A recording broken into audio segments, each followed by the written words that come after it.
राधे राधे। प्रणाम की परंपरा सदियों से चलती आ रही है। प्रणाम करना भारतीय संस्कृति में सभ्यता और सदाचार का प्रतीक है। प्रणाम को हमारे सनातन धर्म में बड़ों के आदर के लिए सबसे उत्तम माना जाता है। प्रणाम करने के कई तरीके हैं, जैसे हाथ जोड़कर प्रणाम करना, चरण स्पर्श करके प्रणाम करना। प्रणाम के उत्तर में हमें जो आशीष मिलते हैं, सदा सुखी रहो, खुश रहो, अखंड सौभाग्यवती हो, दूधो नहाओ, पूतो फलो, गॉड ब्लेस यू। ये सभी साधारण शब्द या साधारण शब्दों का समूह नहीं है। ये चमत्कारी दुनिया के सबसे कीमती शब्द हैं। भगवान श्री राम नित्य प्रति सुबह उठकर सबसे पहले माता पिता के चरणों में सिर झुकाकर आशीर्वाद प्राप्त करते थे।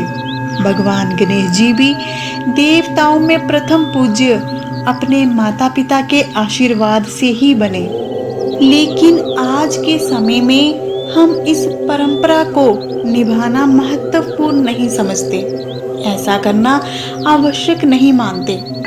लेकिन विश्वास कीजिए, जो चरण स्पर्श के उत्तर में हमें आशीर्वाद मिलता है या हम किसी को आशीर्वाद देते हैं, वो 100% चमत्कारिक प्रभावी शब्द होते हैं। इस संदर्भ में एक सुंदर सी कथा है, ध्यान से सुनिए।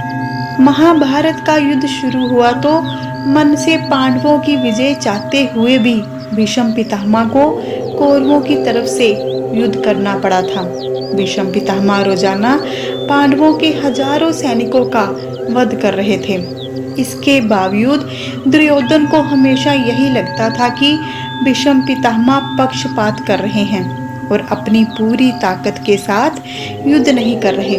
दुर्योधन ने आरोप लगाया कि जब तक भीष्म पितामह का प्रेम पांडवों के लिए बना रहेगा, तब तक कौरव युद्ध नहीं जीत सकते। ऐसा सुनकर भीष्म पितामह जी को क्रोध आ गया। उन्होंने उसी क्षण हवा में 5 बाण उठाकर ये घोषणा कर दी कि अगले दिन वह इन्हीं 5 बाणों से पांडवों का वध करेंगे। इतना सुनकर दुर्योधन खुश हो गया, क्योंकि उसे पता था कि भीष्म पितामह जी अपनी प्रतिज्ञा पूर्ण अवश्य करेंगे। पितामह जी की इस प्रतिज्ञा से पांडवों के खेमे की परेशानी बढ़ गई। द्रौपदी ने कृष्ण जी से पूछा कि क्या इस समस्या का कोई समाधान है। तब श्री कृष्णा जी ने द्रौपदी जी से पूछा कि उन्होंने आखिरी बार भीष्म पितामह जी से आशीर्वाद कब लिया था। तब द्रौपदी जी ने उत्तर दिया कि उन्होंने आज तक पितामह का आशीर्वाद नहीं लिया है। तब कृष्णा जी ने कहा कि यह शुभ कार्य आज ही किया जाए। तब द्रौपदी जी भगवान श्री कृष्णा जी के साथ भीष्म पितामह के शिविर की तरफ चल पड़ी और शिविर के बाहर खड़ी हो गईं। जैसे ही भीष्म पितामह जी ब्रह्म मुहूर्त में अपने शिविर से बाहर आए, वैसे ही द्रौपदी जी ने भीष्म पितामह जी के चरण स्पर्श किए, उन्हें प्रणाम किया। भीष्म पितामह जी ने उन्हें अखंड सौभाग्यवती होने का आशीर्वाद दिया। आशीर्वाद देने के बाद भीष्म पितामह जी जब द्रौपदी जी का चेहरा देखते हैं तो उन्हें उनके द्वारा ली गई प्रतिज्ञा का ध्यान आता है। भीष्म पितामह जी द्रौपदी जी से पूछते हैं कि वत्स, तुम यहाँ किसके साथ आई हो। द्रौपदी जी कहती हैं कि उन्हें यहाँ पर श्री कृष्णा जी लेकर आए हैं। तब भीष्म पितामह जी ने कहा कि मेरे एक वचन को दूसरे वचन से काटने का काम सिर्फ और सिर्फ श्री कृष्णा ही कर सकते हैं। इतना कहकर वो दूसरे कक्ष में श्री कृष्णा जी को मिलने चले जाते हैं और श्री कृष्णा जी को गले लगाते हैं।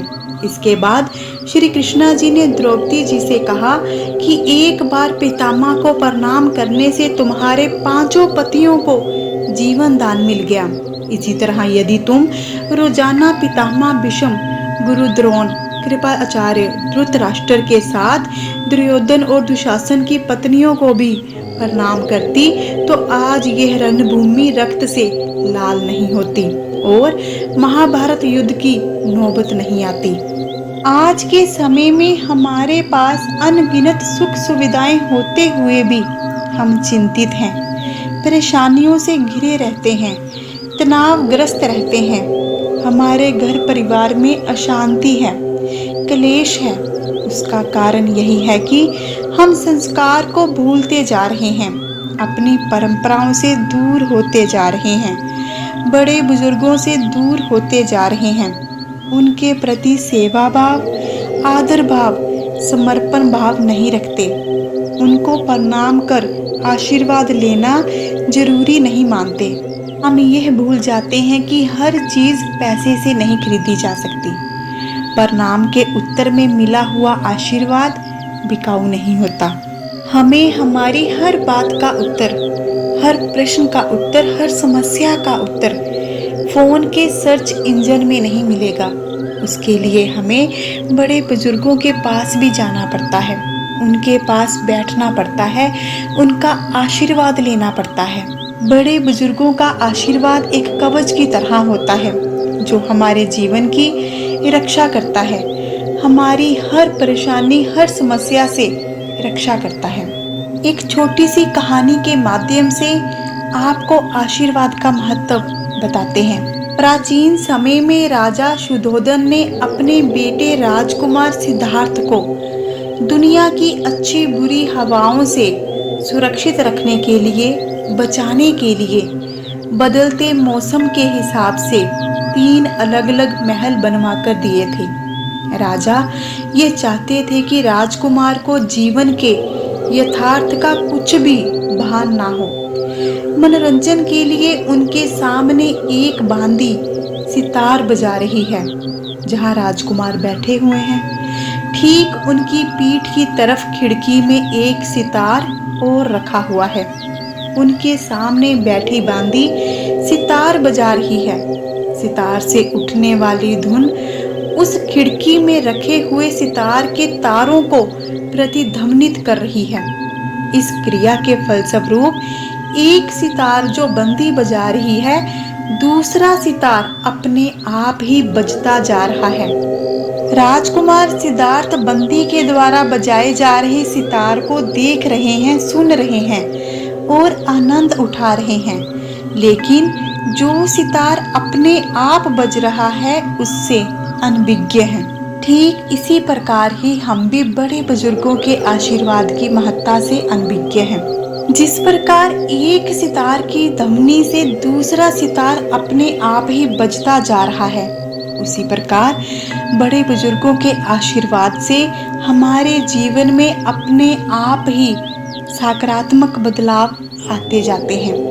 लेकिन अब हम अपने संस्कारों, अपनी संस्कृति, अपनी परंपराओं को पीछे छोड़ते जा रहे हैं, उनमें विश्वास नहीं रखते।